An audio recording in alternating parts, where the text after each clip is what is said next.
খালি হাতে কবরে যাইতে হবে রে বাবা। ও আল্লাহর বান্দা, বাদশা জুলকারনাইন নামে একজন বাদশা ছিল রে বাবা। বাদশা জুলকারনাইন নামের বাদশা মরণের সময় ওসিয়ত করে যায়, আমি মরার পরে আমার লাশটাকে দাফন করার পর আমার হাত দুইটারে বাইরে বের করে রাখবা, আমার হাত দুইটারে বাইরে বের করে রাখবা। কেন? জবাব চাই। বলবে এত বড় বাদশাহ, এত বড় টাকার মালিক, এত বড় সম্পদের মালিক, দুনিয়াতে কোনো টাকার অভাব ছিল না রে বাবা।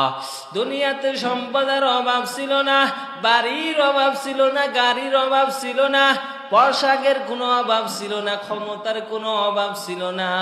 লাশ পর্যন্ত ওই হাত দুইটা যে বের করে দিল রে বাবা, দুনিয়ার মানুষে জানায়া দেয়, ও দুনিয়ার মানুষ তাকাইয়া দেখ, আমি বাদশা